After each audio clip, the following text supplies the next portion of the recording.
welcome back to the Press Start Podcast.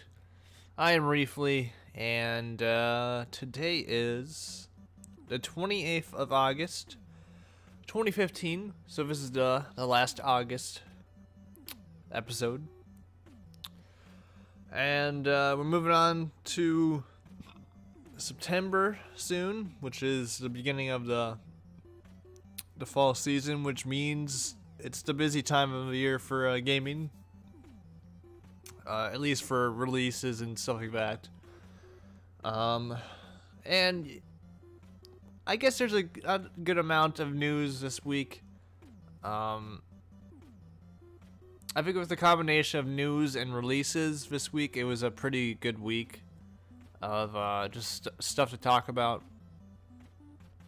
And yeah, I think it's more than I've had the last few weeks. So we'll see how long this episode is. But let's just get to it. So, Nintendo, I don't know when they announced this, because I think I was at work or something. But they announced the release dates for some of their games for this fall. They didn't have a Nintendo Direct, which is weird, but when you think about there not being a Satoru Iwata, because he passed away recently, it would just be kind of weird to have one without him. So I'm guessing we're gonna hold off for maybe the rest of the year. I think December we'll probably have a big one, but I don't think we'll have really a Nintendo Direct for a while. Just to pay respects. But just some of the release dates, I think most of them were already kind of already known about, but Super Mario Maker, September 11th. Everybody knew that. It's coming out soon. It's already getting a whole bunch of videos and content up already on YouTube and everything. It looks fun. I'm tempted to get it, but then I'm just like, I don't like Mario, so why am I even thinking of getting it? I mean, it looks like fun, but then I remember I don't like platformers. So I'll just watch YouTube videos of it.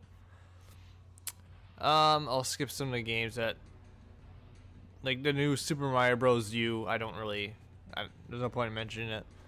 Yoshi's Woolly World, October 18th. Fatal Frame Maiden of Blackwater.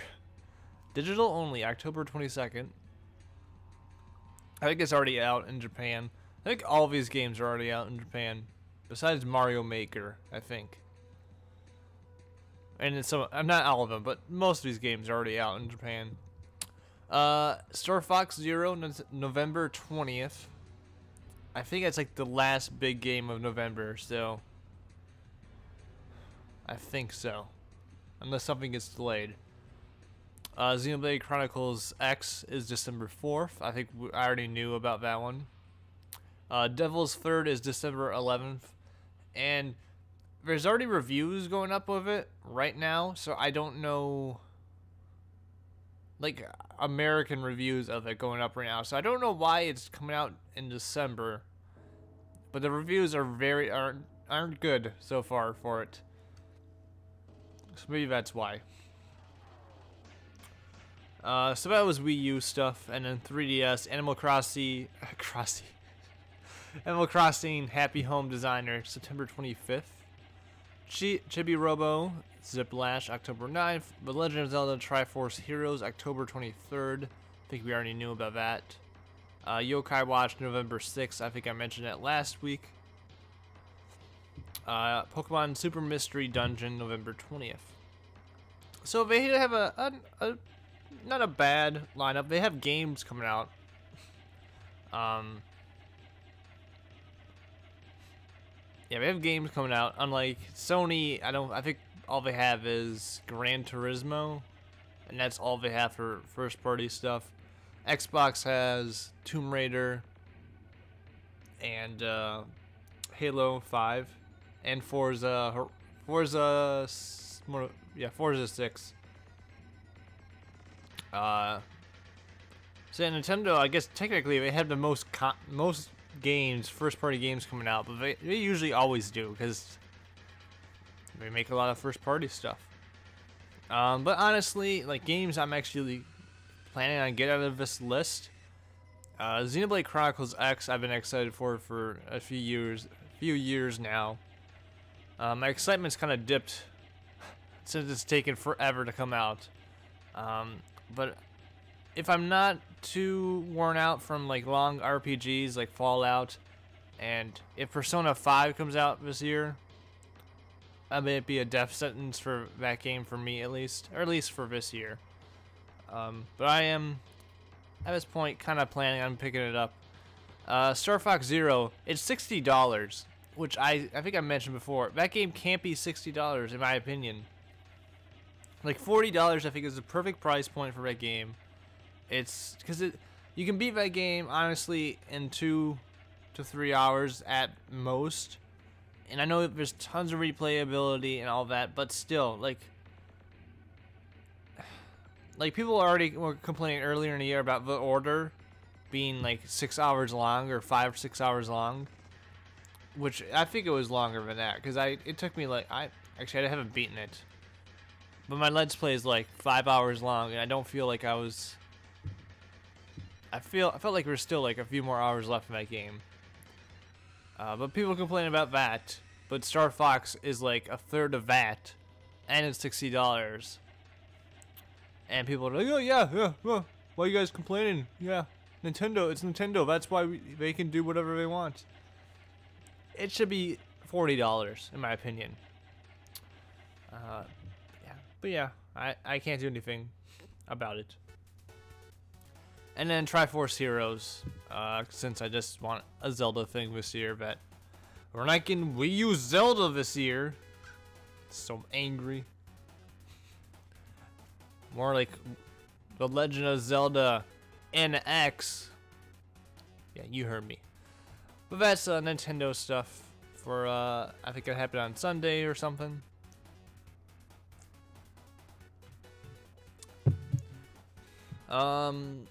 Next up, I managed to talk about Nintendo for 7 minutes, which is a good thing. Yeah, next up is Assassin's Creed Syndicate pre-order stuff. If you pre-order the game, you get a submission starring Charles Dickens and Charles Darwin. That's a pre-order bonus only thing. Doesn't really mention how many missions or anything like that. But if you pre-order it, you get them. So yeah, pre-order stuff, people love it. Pre-order DLC. Yeah, that game's coming out in like 2 months. I'm still not completely sold on it, but I'm gonna get it either way.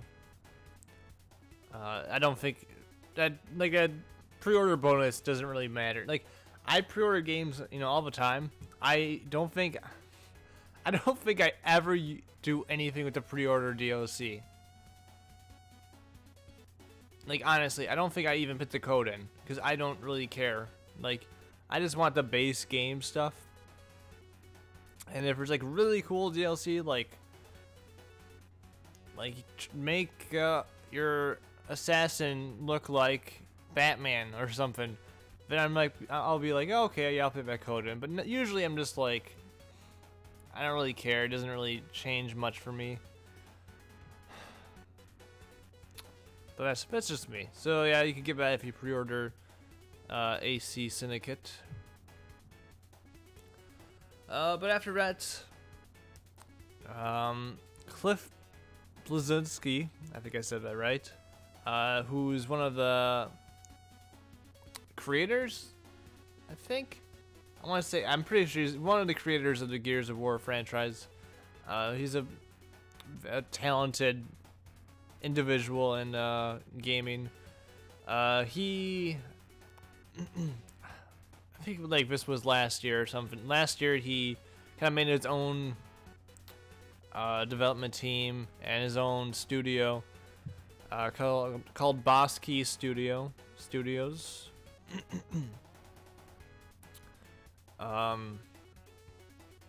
And they finally revealed their first game, which is called Lawbreakers, and it's from what I gathered, because they showed off a little small trailer with some gameplay in it. It's like a arena-based shooter, 5v5 shooter that's free to play, and it's focused on just like different classes of characters and different weapons and the usual kind of first-person shooter kind of stuff. And there's also like a whole bunch of like just like the movement is very all over, like the movement's chaotic, but in a good way, I guess you could say. There's a lot of, you can jump really high, run on walls and stuff. In the gameplay segment, I saw it looked cool. I don't know if I'm really sold on it, because a lot of games recently I've been doing is kind of class-based shooter stuff, like Evolve, Battleborn's doing it. What's the one Blizzard's work on? Is that Battleborn? No, Battleborn is Gearbox. I want to say Blizzard's is also Battle something. Or something Born. Like, I think it's pretty similar to, what is it called? Oh man, it's bugging me now. Maybe some, I really want to know what it's called. Okay, it's bugging me, but maybe I'll remember it later. But yeah, I don't know. I don't know about that kind of. None of those games really appeal to me either, so I don't really like class-based shooter stuff that's been happening recently. But it's free to play, so and that's another thing. I don't love free to play stuff, and it's PC only. It's coming out in 2016. So it's basically just trying everything I can for me to not get it. But it looked cool. I'm sure we'll get to see it a few more times, and maybe my mind will change. But I thought it looked okay at the very least. Yeah. So new game by Cliff Bleszinski's studio. So after that, we got some Witcher 3 Wild Hunt news. And CD Projekt Red reported that it sold 6 million copies of The Witcher 3 in the first 6 weeks. So 1 million a week. Which apparently...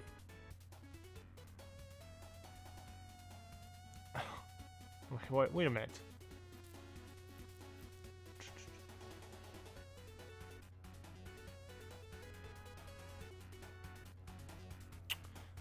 There was something I missed.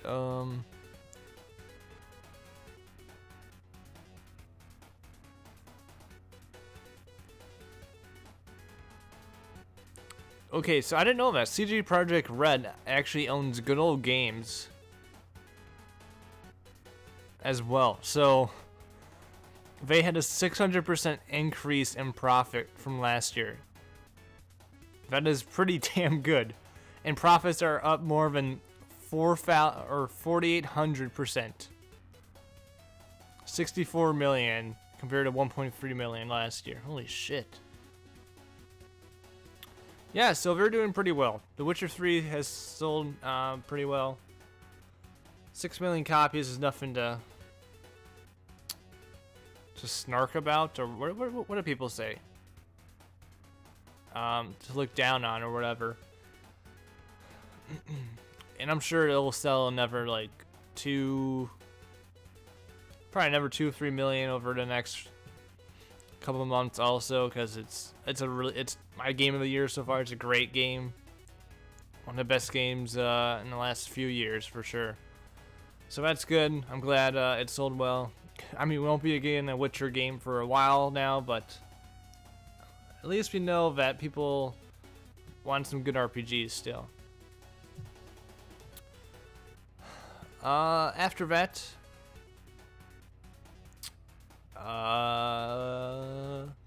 Capcom announced a new character for Street Fighter V, and it is a character named Rainbow Mika, or Micah, who last appeared in Street Fighter Alpha 3.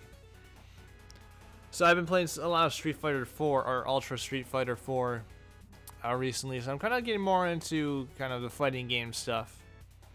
I'm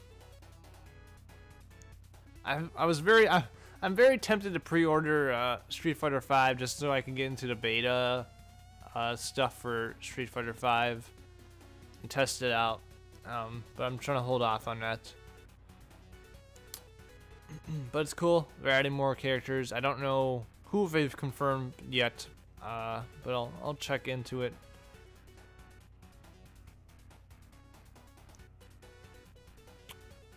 I just blanked out what I was gonna say.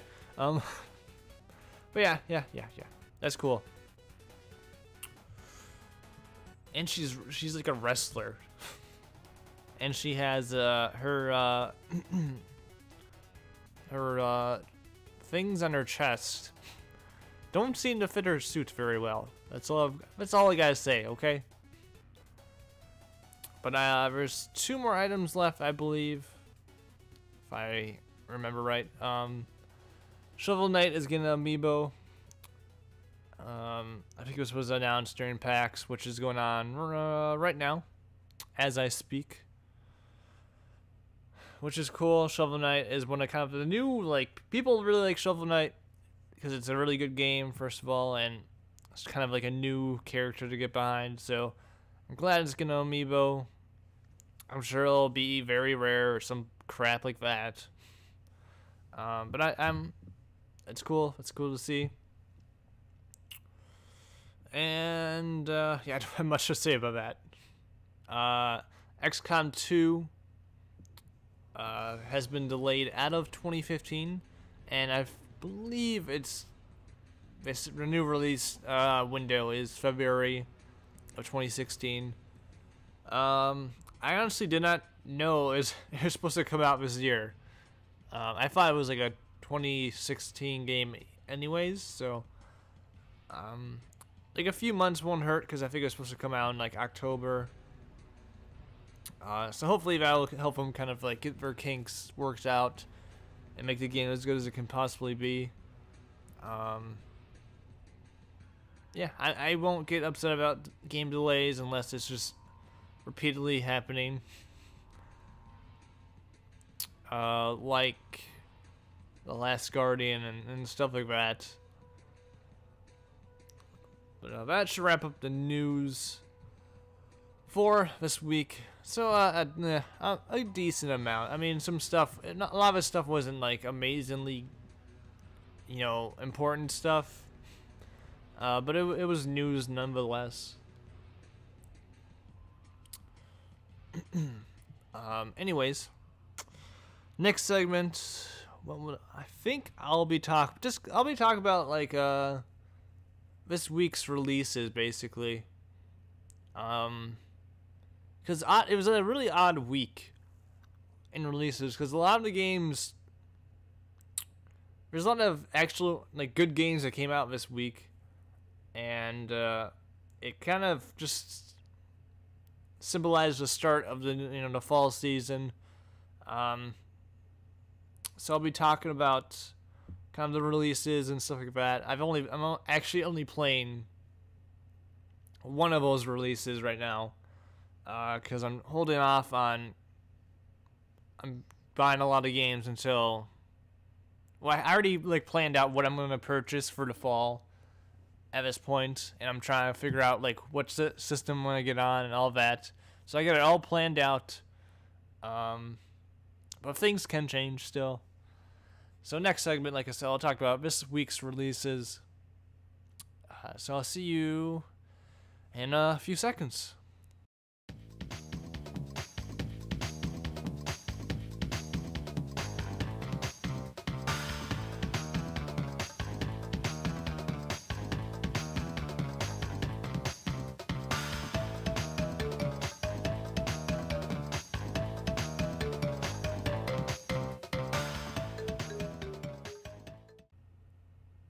Welcome back, everybody.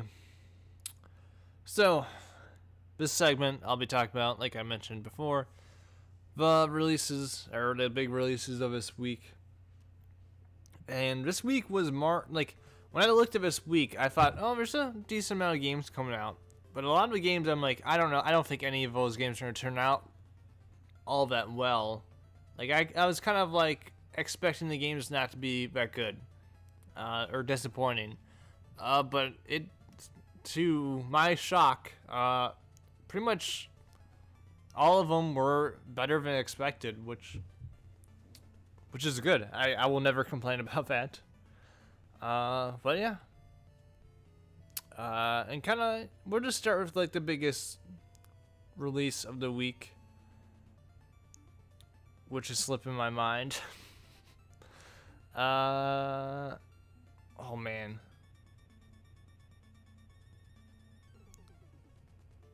Was it Until Dawn? No, it wasn't Until Dawn. There was one other game. Briefly, think. Briefly. I guess I'll just start with Until Dawn until I remember another game. I guess, actually, I figured, okay, it was Until Dawn. That's the biggest release of this week. Because I'm thinking of Metal Gear Solid 5 right now, and that comes out next week. And that reviewed very well. I think it has like a 95 on Metacritic, so it's the best rated next-gen game as far as Metacritic goes. That isn't like a port. So I think the only other games that are rated higher on like PS4 and Xbox One are GTA 5 and The Last of Us, and both of those are ports. So it's like one of the best games this generation. So I'm very, very excited to see how it turns out. And I'll probably be discussing that next week in next week's podcast, because I will be picking that up. But Until Dawn, like, I was not excited for this game at all. Like, it looked cool, but I'm just like, it's probably not going to be that good. It's going to be one of those kind of like 6 to like 7.5 games or something that, you know, does some things well, and it's like kind of cool, but it just never fully combines to be a great experience. But apparently I was wrong, and it turned out it's a good game, which is good. Like, I watched some videos of it, and it does seem really cool because of all the branching paths and everything. And how you can like affect a story, and how you can decide whether a character dies or not, or like the mysteries in it. Like, it seems like a cool game. I think I'll eventually play it whenever it's like on sale or something, or on PlayStation Plus. But I'm glad, because that's one of Sony's like only, I think that and Gran Turismo are the only like exclusives they have for the rest of the year. So I think the game actually is selling kind of well because of how well it's reviewed. But yeah, so that turned out to be pretty good. To my surprise, I honestly did not expect that, but that's good. After that, there was Madden NFL 16 also came out this week, and again, this was reviewed pretty well. A lot of critics called it the best Madden in like the last few years, which is good because I bought Madden last year after not buying it for I think 2 years, and I wasn't in love with it after buying it last year. I used to play Madden I used to buy it every single year from like 2000. I think from 2003 all the way until 2012, I bought Madden every single year, and I played it a whole bunch because I'm a huge football fan. Actually, it might have been 2013. So yeah, I bought it last year. I played a good amount of it, but I still didn't think it was all that great. But it seems like this year's is one of the best in a while, so I might have to pick it up. But I'm glad that Madden is starting to get better and better, because it does. Out of all the sports franchises, Madden seems to be the one that progresses most slowly. Because NBA 2K, those games, like that's my favorite sports game series, because it's just so good every single year, and they do stuff that they really don't have to do that makes the game most of the time better. And yeah, that's my favorite. FIFA, I guess I can't really speak for FIFA because I've only played one of those games, but people seem to like those a lot. And MLB The Show games are always good as well. So hopefully Madden can kind of get up to the standards of like NBA 2K and FIFA, and kind of challenge those for kind of the best sports game of the year. But I'm glad you get reviewed well this year. Gears of War Ultimate Edition also came out. That reviewed pretty well as well. From what I read, it's just a basic. It's just not upscale. Everything's been set to the standard of this generation's graphics, so it looks really good. Even though not much of the game has been changed that much, or has been any new cool additions. It's basically just a graphical upgrade. But I don't know. I would love to pick this up.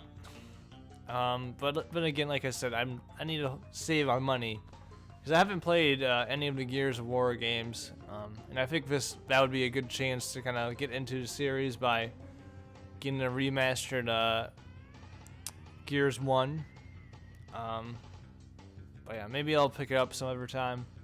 But that reviewed well, and that's one of Xbox or Microsoft's big kind of games they're relying on to sell some Xbox Ones. I think it comes bundled with Xbox Ones. I think so. I'm pretty sure it does. So you get a pretty decent game with getting an Xbox One. So that's good. Mega Man Legacy Collection is the one I picked up, and it's the first 6 Mega Man games with kind of upgraded graphics that are that like it still has that that pixel. I don't know where I'm going. It still looks like if you're playing Mega Man on your TV back in the day, but it just looks a little bit sharper. There's tons of customization options you can do you can make it widescreen if you want. I don't know why you would do that, but you can. You can put borders around the screens. You can make it seem like you're playing on like an old arcade cabinet or something like that. There's a lot of cool customization options. There's save states, and there's a whole bunch of concept art stuff you can look through. You can do these challenges, remix challenges and stuff like that I haven't played yet, but I've heard they're really fun.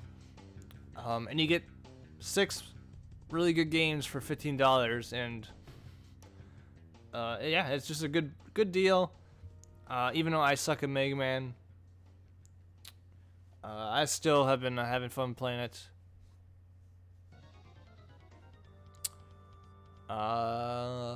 If you want to see some gameplay of it, I did a stream on Tuesday of the Mega Man Legacy Collection. It's like an hour and a half long. I play a little bit of Mega Man 1, 2, and 3. And I just show off, I think I show off some concept art and some of the customization options. So you can check that out on my channel. But I like it. It's good if you like Mega Man or just that type of game. It's definitely worth 15 bucks. It's a great deal in my opinion. Yeah, so definitely worth checking out. There's also Dishonored Definitive Edition came out this week. And that one's kind of the most iffy out of all of these, because I haven't seen any reviews of it yet, because nobody got any review copies apparently. And it seems like it seems like it's basically just Dishonored with all the DLC and kind of slightly better graphics, but not really, which is kind of disappointing, but Dishonored is still a really good game. It was one of my favorite games from, was that 2012?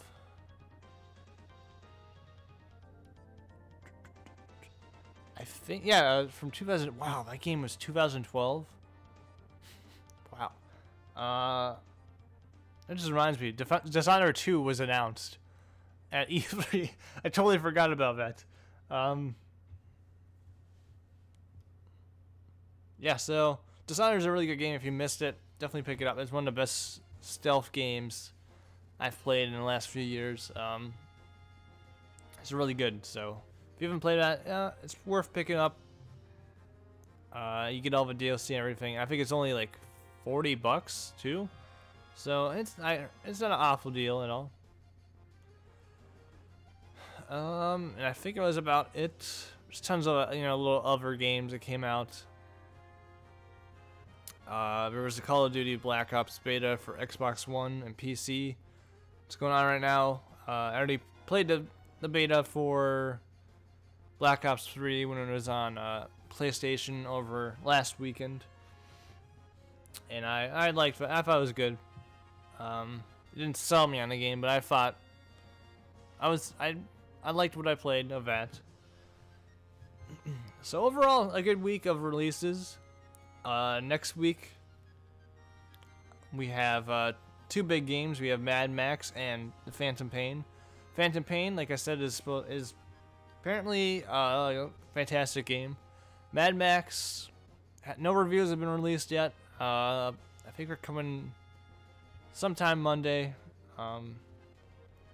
So we'll see if that game turns out well. That's one of those games people have been kind of wary about. Just like Until Dawn. So we'll see if Mad Max turns out to be great as well. I hope it does, because I'd love to play a great Mad Max game. And from what I've seen, I feel like a game's gonna be. I feel like it has the potential to be really good, but I'm gonna take a guess and say it's probably like a. It's probably an 8 out of 10 game, if that, or like a 7.5 out of 10 game. So it'd probably be a really good or a above average game, hopefully. Yeah, big fall releases are starting to come out, and it's only gonna get busier and busier once we kind of get into October, then November. Like the second week in November is gonna be, oh gosh. Got Fallout 4, Rise of the Tomb Raider. Oh, man, it's gonna be fun. It's gonna be fun. I can't wait. But yeah, so that should wrap up this week's episode. I think it was about the same length as last week's, which is surprising. But I guess that saves me time from editing, I guess, and rendering. But anyways, I've been Reefly. This has been the Press Start Podcast. I want to thank you for watching, and I will see you next week with another episode.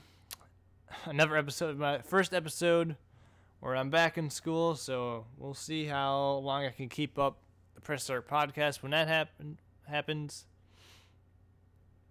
But anyways, thanks for watching, and I'll see you next time.